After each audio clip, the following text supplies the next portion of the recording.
नमस्कार yoga fit Odisha YouTube channel को आपको स्वागत। आज आम करवा जानु शीर्षासन बा मुंड आम नईकि आपण आंठू को लगेवा बा आम आंठू को लगेवा को जानु शीर्षासन कर। जानु माने आंठू, शीर्ष माने मुंड, आसन माने आम जो आसन कर पुष्प। यह आम मुंड को आंटू सांगरे जोड़ी थाउ एवं यह एक बसिथिबा आसन एवं यह एक स्ट्रेचिंग आम बॉडी को स्ट्रेच करि थाए सही आसन। प्रथमे आपण एक मैट नहीं जांतु और से मैट रे आपण बसी जांतु, आरामदायक है बसी जांतु। शीर्षासन आपणकर सुखासन कि पद्मासन रे बसी जांतु एवं 2 ରୁ 3 नॉर्मल ब्रीदिंग नियंतु।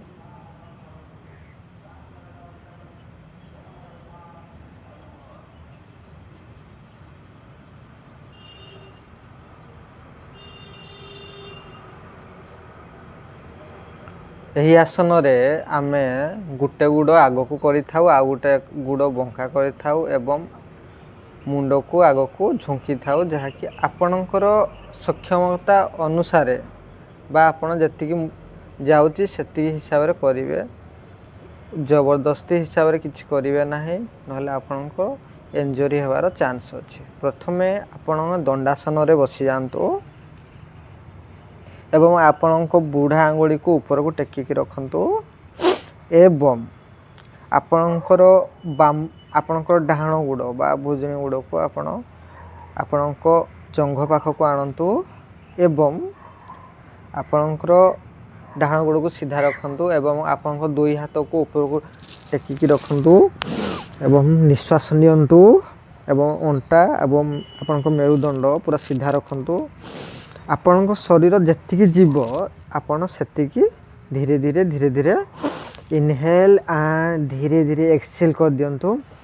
निश्वास को छाड़ी दियंतु एवं धीरे धीरे धीरे धीरे झुंकंतु आपणको जानु आड़े बा आपणको आंठू आड़ को धीरे धीरे जातु एवं 20 ରୁ 1 मिनिट 20 सेकेंड ରୁ 1 मिनिट धरी रखंतु एवं नॉर्मल ब्रीदिंग नियंतु।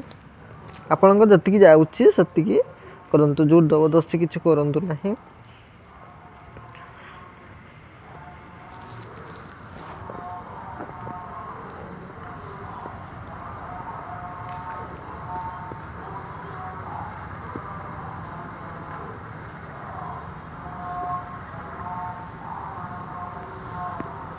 एवं धीरे धीरे ऊपर नियंतु एवं आपन को बाम गुड़ को लिफ्ट करंतु। इनहेल एंड एक्सहेल धीरे धीरे झुंकंतु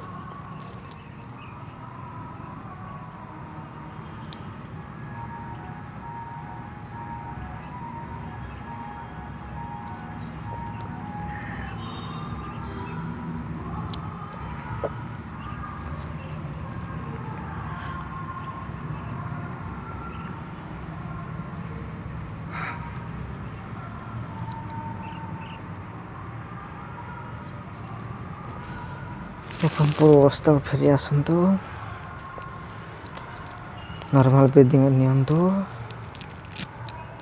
एवं रिलैक्स करंतु।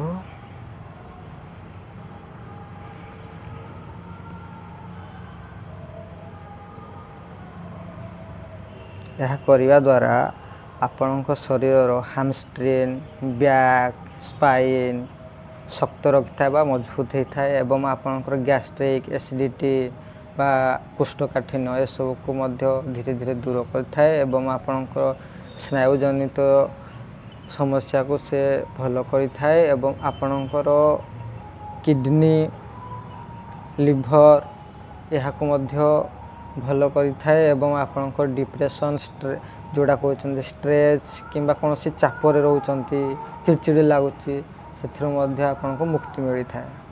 यह कौ समय करेंगे ना आपणकर जिते बेले कौन इंजरी हो आपणकर बैक इंजरी हो हैमस्ट्रिंग इंजरी हो आपणकर स्पाइन इंजरी हो कौन सी भी इंजरी हो आपन यहाँ अभ्यास करंतु ना यार बेस्ट समय हूँ कर खाली पेटर सकाळु करेंगे आराम से आप बसिक यहाँ अभ्यास करें।